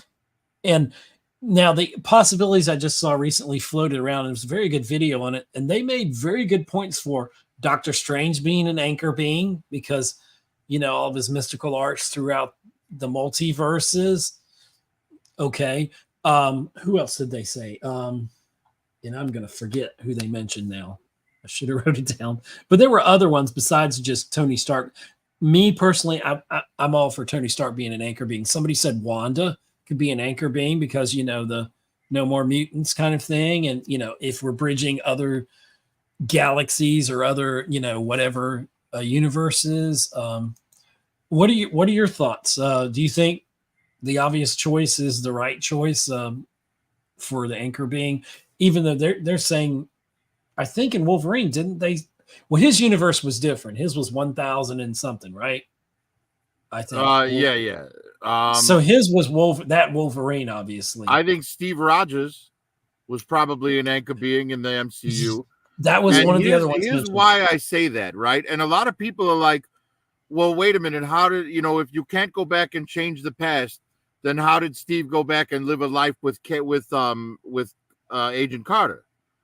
And I say, you know, my argument against that is he was always meant to do that, right? Because if you look back at Captain America, the Winter Soldier, when he goes to visit Peggy in the hospital, and she talks about like she was married, and you see the photos, but you never see her husband's face, right?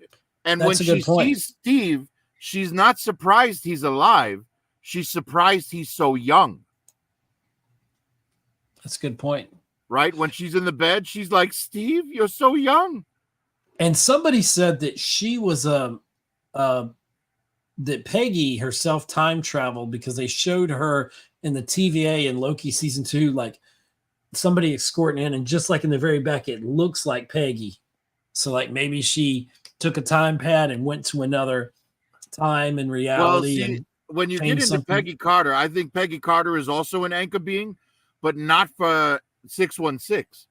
Peggy is an anchor being in the universe that she became Captain Carter. Could be, yeah. Right, where Steve Rogers was the scrawny dude in the Hydra Stomper armor. Right. Like in that universe, Peggy's the anchor being instead of Steve. Right. You know, much like Black Widow was the anchor being in that universe with Hawkeye. Right. And I love, even though they did skew a little woke on that, you know, I still enjoyed both seasons of the What Ifs. I'm ready for a third season. I was all on board with that. Oh, I love the What If series, man. That stuff is fantastic. Those are like some of my favorite comics are What Ifs, and it was just like a What If comic, totally. Schultz, and, you know, each What If comic represents another universe in the Marvel multiverse. Yeah. Curtis, what was your thoughts on the anchor being? Or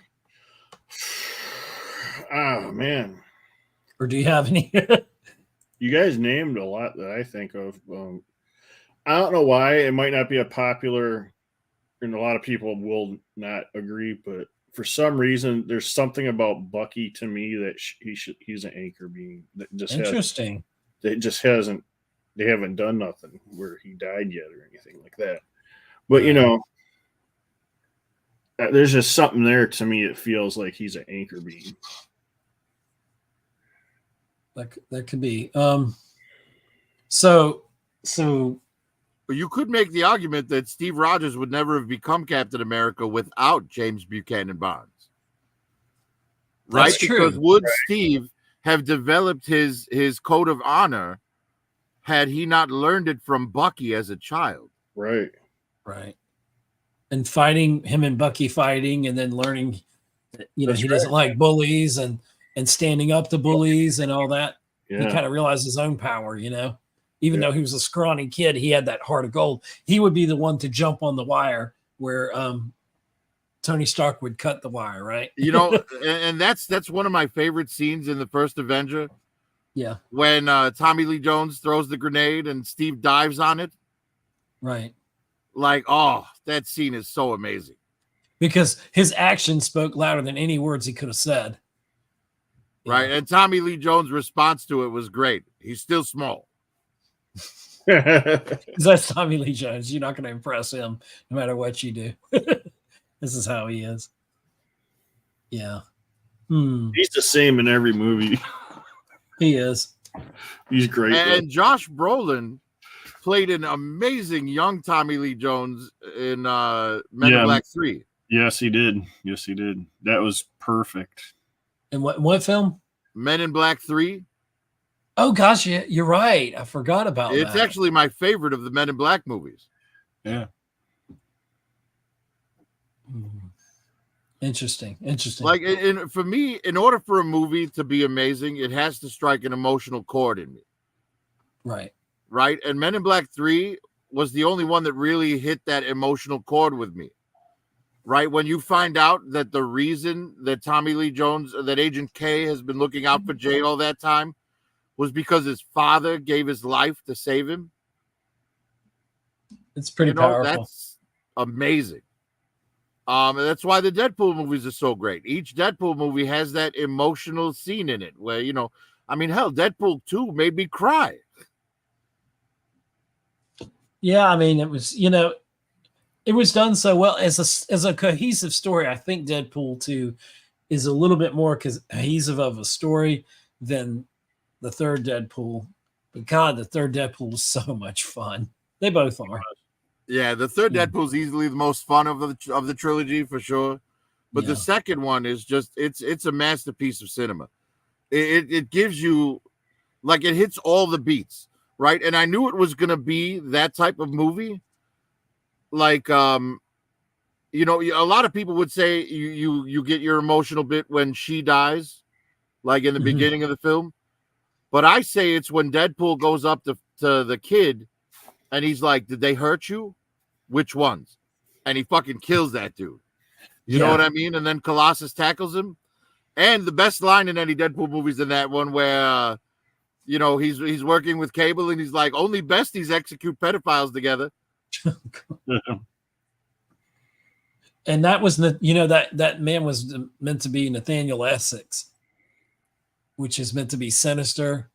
Yeah. Bad guy in there, which they didn't turn into anything. But and that's unfortunate too, because I think an underrated X-Men universe movie that nobody gives any credit to, but I thought it was amazing, is New Mutants. Yeah, New Mutants was good. They did the Demon Bear saga in that, and I think they did it fantastically. Yeah, I mean, I wasn't too much into that mythology of it. Sorry, go ahead. I'm sorry. No, you're fine. And when that came out, I was like, I remember that movie took forever to come out. When it came out, I think I saw it at a drive-in movie, so it wasn't probably as great experience as in a theater. So it was okay, but there are parts of it I liked. Parts I was like, Did you guys like the TV series Legion? I love Legion. Legion.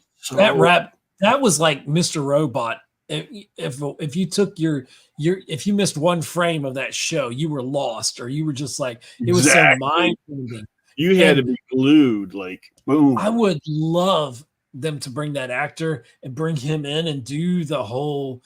That would set up the Age of Apocalypse, wouldn't it? Because that's where he'd kill Xavier because Xavier jumps in his psychic blast. I would love to see them bring him in, David Haller, and because I mean he would be so omnipotent with so many abilities that he has. I mean, I love the run up to Age of Apocalypse. I have all those comics. I have all the Age of Apocalypse stuff. Do you want to shoot for like maybe December sometime? We can do a review on that show. Legion, yeah. I mean, and how they did the not Sandman, was it the Shadow King? Shadow King, yes, was really good. But it was just. And I love Aubrey Plaza, man. She's fucking. She amazing. was great, man. She was amazing, and oh my. I think Caveman at the time of watching, I was like, dude, you need to really watch. And he's like, dude, that's a kind of shot out show, but I was like, man, you really enjoy it because it's just once you get into it, it's such a mind. You know what? A mind. It's yeah, what Legion is. It's like exactly what he is, and he's doing it through the TV. You're like, shit. And you can, imagine if you were going through all that, Yeah. I think up to Endgame, Marvel only had one movie that was a miss. An all-out miss. There were a couple movies that weren't like amazing, but there was no bad movies except for Captain Marvel. Well, no, Captain Marvel. Well, you might call it a miss, but at the time it was $1 billion film because it was right in the middle of Infinity War and Endgame. So even people that didn't like it, they kind of forced you to like Captain Marvel and set her up to be like the Superman of the universe, And then thankfully it fell apart. The second one was terrible, Oh, the Marvels is just it's arguably it's probably the worst Marvel movie ever made. It is their least the worst MCU movie. Right. And I can't say the worst Marvel movie because Dolph Lundgren's Punisher and Howard the Duck exist. I would almost put it above Howard the Duck. I just really did not get Howard the Duck ever. Oh, that movie's awful, and yet Curtis and I know people that love it. Yeah, it's so much that he got. He was in Endgame. So yeah, voiced by Seth Green. Cool. Once you go duck, you're out of luck. Jesus. No, but post Endgame, I think they're probably about 50-50, right? Because if you look at the TV shows, I loved WandaVision, I loved Loki, I loved Hawkeye, I loved Moon Knight. I loved Moon Knight. I tell you, Oscar Isaac should have. Captain America and the Winter Soldier, or Falcon and the Winter Soldier. Yeah. I hated 90% of She-Hulk. I completely hated She-Hulk. Miss Marvel was just meh to me. I enjoyed parts of it. What was that one with the Indian girl? Or the Native That was Miss Marvel. That was Miss That Marvel. was Echo. That was Echo. Echo. Yeah, I didn't even watch that one. I binged it and hated it. I thought it could have been good, but it was really bad. Like, they did something to it. I mean, you can't have your hero murdering people. Why not? Well, but you can't have your hero murdering innocent people. Let me put it that way. And it was still another film that was checking boxes, to get certain people of representation as heroes. And I'm like, that's fine and dandy, but it shouldn't take away from the storyline. And the storyline was weak to begin with for me. I didn't like Echo at all. It was probably the worst. For me, Hawkeye was the Kate Bishop show, and it was that whole line of let's put a main character in a show and he's not the hero of it. And but in the comics, Kate Bishop goes by Hawkeye. I get that. And there's a precedence in the comics for these shows, but the thing is, it just didn't work for me. It just I don't know, man. I could watch a whole movie of nothing but Kate Bishop and Yelena Belova, like a buddy hero movie with those two. I'd love it. I enjoyed. It was Too Many Years Too Late, but the Black Widow film, and it was bad timing. Black Widow is a fantastic movie. I enjoyed it, but on replays, it's not as bad. It's not as good as I originally liked it. I don't like it as much, but I still enjoy it. Yeah. And it drags in a lot of parts, and they try to get humorous and funny in it. And and then there's, I don't know. I think Yelena steals the show in that movie. Yeah, I'd say that. But once again, another main character not being the star of their own show, then why? I know these were passing the torch shows. Like Hawkeye was for Kate Bishop. This was for Elena to pass the thing. But that Black Widow film would have meant so much more and been so more popular and powerful had it come out sometime before Endgame, before you knew. Well, it should have come out before Civil War. Exactly. It should have come. You're right. It should have come out. Because we should have seen her in Iron Man. It happens right before Civil War because it ends with her getting the green vest from her sister that she's wearing in Civil War and dyeing her hair blonde. Right. And that's Black Widow in Civil War. And wasn't that was right after Iron Man 2, because she was in Iron Man 2 where Iron Man 3. 2. She was in 2. No. Iron Man 2 takes place in Fury's Big Week, same time with Hulk 1 and Thor 1. But she was in 2. She was in 2, but that's not okay. Like chronologically, that's not where it fits in. It fits in right before Civil War. Okay. It's after Iron Man 3. So would it have fit in between Iron Man 2 and Civil War? Is that what you're saying? Chronologically, it's the very first. It would have come right before Civil War. Okay. So it would, but it would have been after because Iron Man 2. when Natasha leaves that movie, when she walks out at the end of the Black Widow movie, she's going to meet up with Steve to go get Vision at the train station. Okay. Hey, real quick, I want you guys to see that Prophet Pool's a puppet. You're a ridiculous troll. No, but the MCU movies that came after, I really loved Doctor Strange Multiverse of Madness. I really loved Spider-Man No Way Home. No Way Home was great. Fantastic. Obviously Deadpool 3 is amazing. Yep. And here's an unpopular opinion, but I actually liked Quantumania. Even though I think all of the women in the movie were really terrible people. I hate what they just did with lied Kane. to each other over and over again. This is another point that I wanted to make earlier when I was thinking about when we get Fantastic Four. Obviously, Reed their son. What's the kid's name? Richards. Nathan Richards. Nathan Richards becomes. I just said the character. Well, after Secret Wars, Nathan Richards is the one. He creates a bunch of universes. He becomes right, because Reed, the time guy, Kang. He becomes Kang the Conqueror, or a version of Kang. Yeah, exactly. So, well, actually, it's not him that becomes Kang. It's his grandson that becomes Kang. It's his grandson. Are you sure? Well, yes, it's Nathaniel Richards' grandson in the comic books. Oh, okay. I thought it was him because I know he becomes it's his grandson. I do like when they had him in there and he created the Pocket Universe, and inside of when they did the Onslaught saga and they had X-Man from the Age of Apocalypse universe in there, and which is basically a young Cable. Yes, and I had all those. I have all those X-Man run. I was one of my favorite comics spun out of Age of Apocalypse, but having his character in there, and then and then he absorbed Cable, and then he had Xavier trapped in there. Onslaught. It was really cool, and he creates the Pocket Universe that the Fantastic Four is essentially in, and all that. So the reason that Nathaniel Richards is so powerful is because he comes from two meta-human parents, but then on top of that, he had the X gene. He was a mutant as well. So you got two different meta-human bloods making you, and then on top of that, you mutate. That's why he was such an omnipotent being in the comics. Right. And his little sister, Valeria, is the only person in the MCU that's smarter than Reed Richards. Because of, and I wonder with Robert Downey Jr. coming back, are we going to have, and he's going to be Victor Von Doom, who's a smart guy in his own right.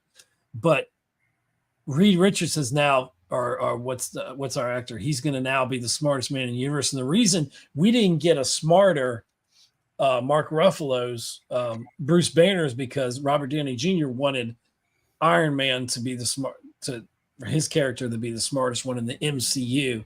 So that's why we didn't get Ant-Man later on, and that's why Ultron came from Tony, which I like the way it panned out, but it didn't come from Ant-Man, who we hadn't established anyway at that point. Yeah, because in the comics, Hank Pym wasn't going to be is the one that creates Ultron. Exactly, yeah. But that's the thing about Doctor Doom, because Doctor Doom is basically the best of three different worlds, right? So Doctor Doom has all the intelligence of Reed Richards, all the tech ability of Tony Stark, and all the mysticism of Doctor Strange. I never thought of that part of it, but you're right, yeah. So, he is, you're not going to defeat Doom. It's, very difficult to defeat Doom. Doom. Meanwhile, back at the Legion of Doom. Yeah, I remember reading Avengers versus X-Men, and I did too. Tony Stark goes up against Magneto, and Magneto's like, idiot, Iron Man's really going to try and fight the master of magnetism, and Iron Man's like, the suit's plastic, dumbass, and flies Magneto up into space, knocks him out.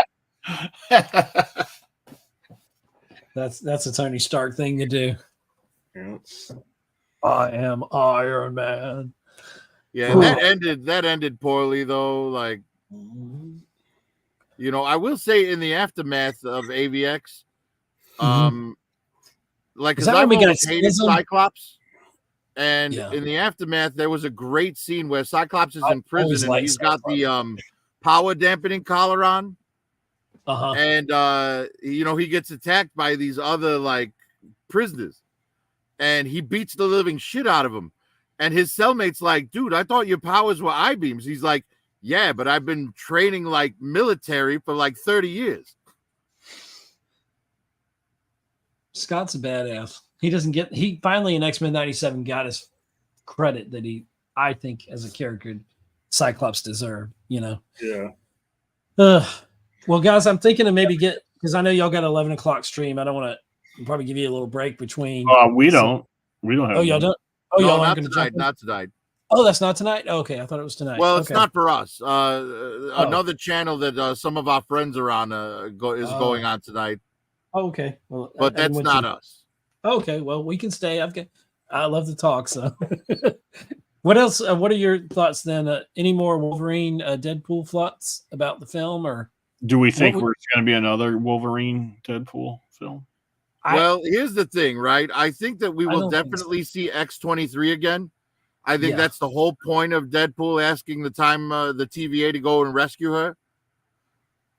Right? Because it would be a waste to not bring back that character again. That character was a fantastic character in the Logan movie. Right. It was a fantastic character in the Deadpool movie.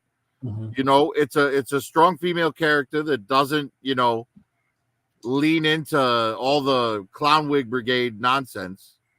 Right. So I feel like, not bringing her back would be a waste. Do I want her to be the new Wolverine? Not necessarily. I'd like them to recast all the X-Men, but there's no reason that X-23 can't survive Secret Wars and, be part of the new X-Men universe going forward. What happens though if we get a brand new let's say we get a brand new X-Men team, which we probably need to, and there's no standout. There's no Robert Downey Jr. and no Chris Evans type, no Mark Ruffalo type. You know what I mean? What if we end up with a okay cast? What if we don't have breakouts? That's my worry. If we can get somebody that's a new and upcoming artist that can, do another 10 years, you know what I'm saying? Actor. Right. I hope we get the right people, and that's where casting always surprises you because you never know who you're going to get and how they're going to really rise to the occasion. Well, look at Hugh Jackman. He was a surprise. Heath Ledger. I've never heard of him before X-Men. Heath Ledger. Nobody wanted Michael Keaton as Batman. I remember that talk. That's true. Yeah. He's a comedian. What are you talking about? He can't be Batman. I think when they're recasting the X-Men, they should probably take the Star Wars approach, right? Where you get like a couple of big names to play like not main characters, but your whole X team should be unknowns. Right. You know what I mean? Find new people, make some new stars, make people that don't have all that Hollywood dirt on them famous. Right. Yeah. No baggage and no preconceived notions. They're just coming in fresh. And then, they hopefully turn it up and turn out, in a good way. Well, they kind of did that with She-Hulk. Actually, they did do that with She-Hulk. Yeah, but She-Hulk had like She-Hulk was hot trash, dude. Yeah, I mean, as soon as they had She-Hulk twerking in the courtroom, I'm like, nah, I'm done with this show. Yeah. I'm like, you're a fucking lawyer. You should know better than to twerk in court. Right. I don't even know if I saw that episode, but I see that all the time. And that's what people remember from that show. But I just remember it was just so, I didn't like the way Daredevil was kind of emasculated in that show. I didn't like that. Yeah. I didn't, and I wanted to see Daredevil. That's the reason why I watched it, because I was waiting for Daredevil to come back from the Netflix series. Well, and I think one thing was kind of unrealistic about it, right? Because the actress they got to play She-Hulk, she's an attractive woman. And to try and pass off the notion that men are so shallow that they only want to have bang her if she's She-Hulk is nonsense to me. Yeah. The one episode of She-Hulk that I did like was the one where she went to Blonsky's camp and you got to see all those B-list villains. Yeah.